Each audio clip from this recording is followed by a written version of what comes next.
अरे कम से कम इतना तो पता होना चाहिए मैं कौन हूं, मैं एक राजा हूं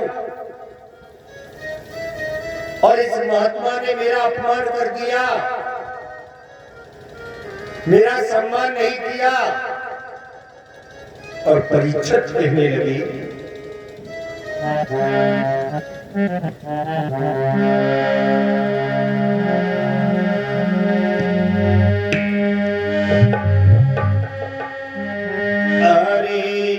महात्मा अखियां खोलो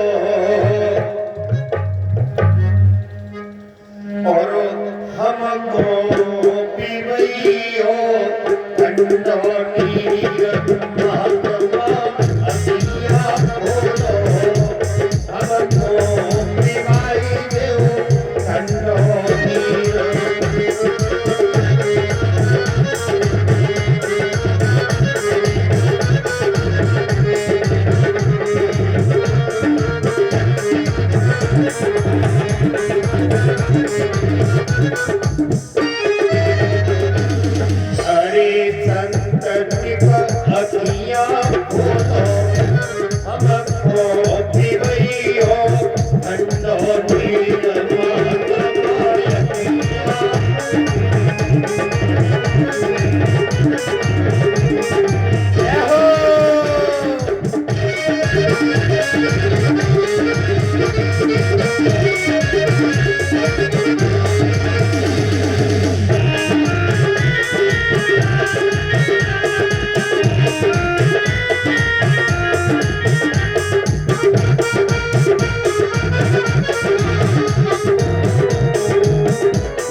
से कहा है, समीक ऋषि समाधिलीन है, उन्होंने कुछ नहीं सुना।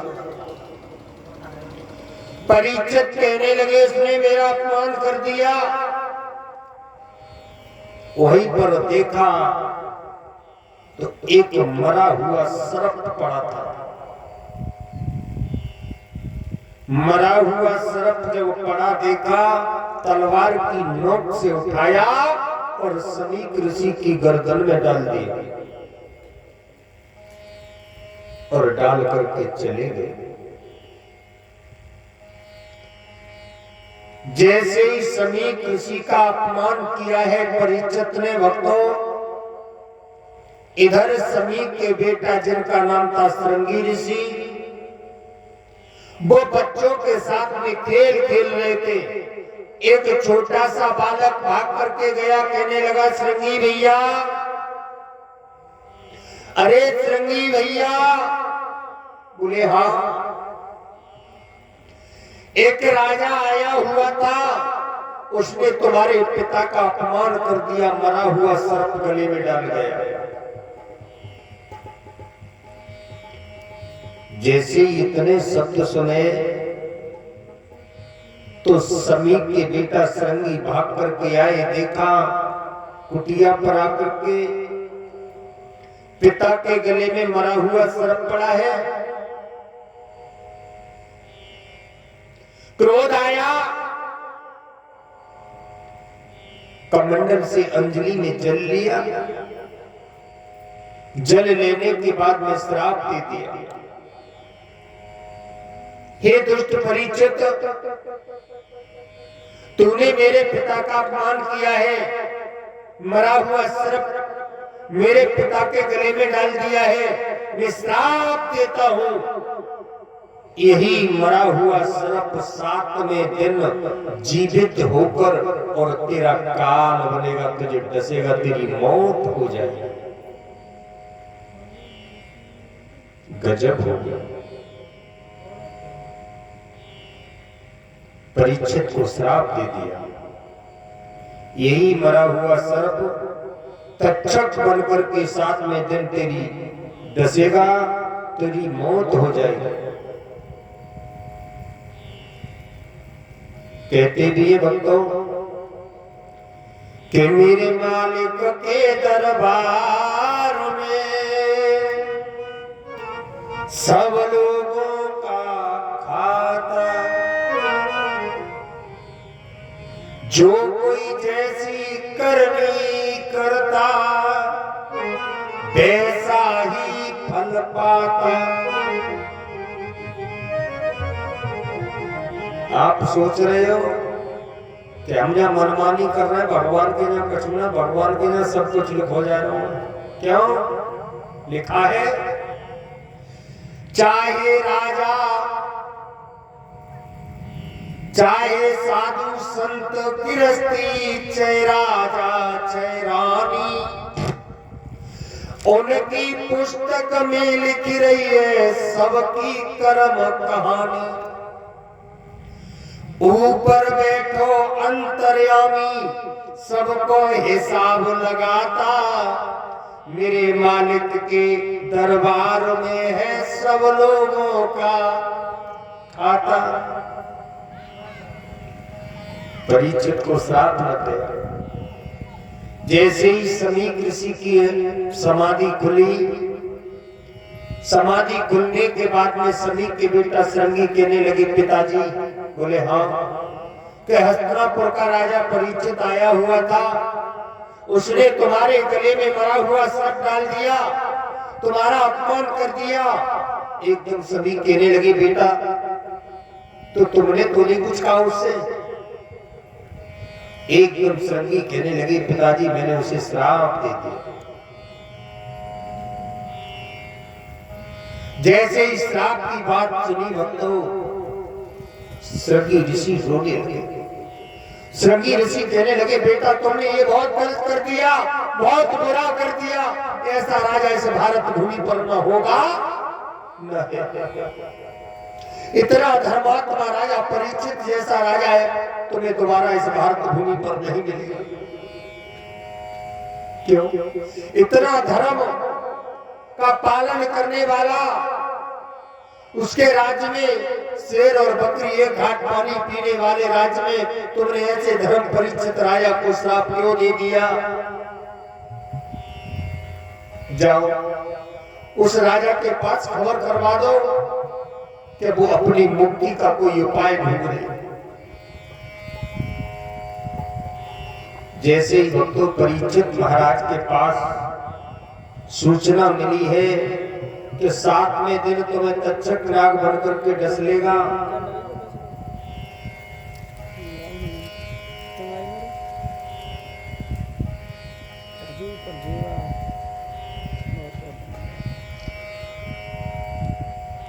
आप मुक्ति का उपाय कर लें। जैसे ही परीक्षित ने सोचा, सुना कि मेरी 7वें दिन मौत, अगर आपको और हमें ये पता पड़ जाए कि हमारी 7वें दिन मौत है, तो हम तो आधे भारत को खाली कर देंगे। 7वें दिन मरना ही है, तो अपनों कोई दुश्मन हेतु रिश्तेदार को गांवों को गांव के दुश्मन को छोड़ेंगे ही ना। भारत में ऐसे 2 राजा हुए भक्तों जिन्हें अपनी मौत का पता चल गया। भारत में ऐसे 2 राजा हुए इस भारत भूमि पर कि जिन्हें अपनी मौत का पता चल गया, मगर एक ने अपनी मुक्ति कर ली और एक बेमौत मारा गया। पहले राजा हुए जिनका नाम था परीक्षित, जिन्हें पता चल गया मेरी 7वें दिन मौत है, और एक राजा हुआ कंस, जिसे पता चल गया कि मेरी बहन का 8वां बालक मेरा काल है।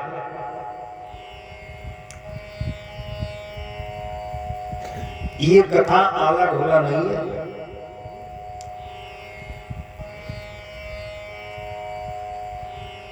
कथा वो है समाधि लीन कर देती है।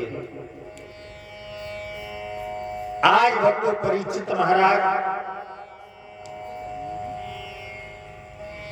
सोचने लगे अब क्या किया जाए। वैसे भी इंसान की औकात उसके जनाजे पर पता चलती है। इंसान को खुद की औकात का पता नहीं होता है। जिस दिन जनाजा निकलता है उस दिन पता चलता है इंसान की कीमत मरने के बाद हुआ करती है। एक विद्वान ने लिखा, आकाश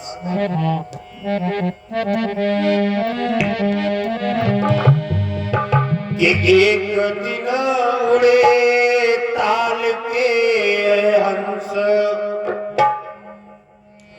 ये तो कि एक दिन उड़े ताल के हंस और फेरी नैया बेगे। अरे एक दिन उड़े ताल के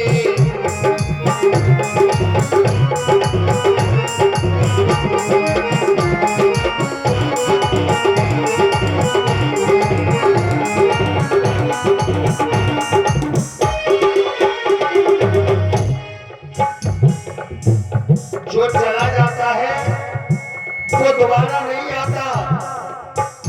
ध्यान देना कि एक दिन उड़े ताल के हंस फेरी नैया बेगे। अरे एक दिन उड़े ताल के हंस फेरी नैया।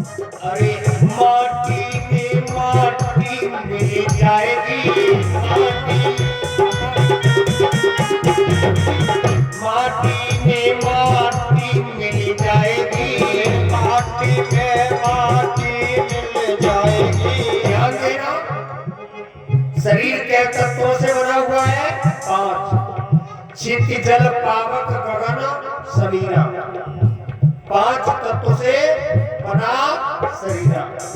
माटी माटी में चली जाती है, जल जल में मिल जाता है, हवा हवा में, अग्नि अग्नि में। 5 तत्वों में विलीन हो जाते हैं। 7 किया जाता है कर्म। इसलिए लिखा, अरे माटी में माटी मिल जाएगी, माटी में माटी मिल जाएगी।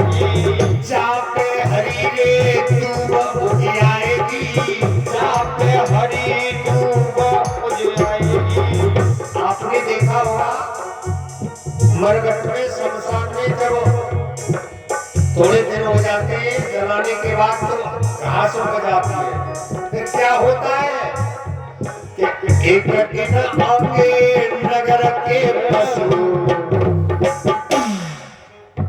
अरे एक दिन आगे नगर के पशु घास चुग जाए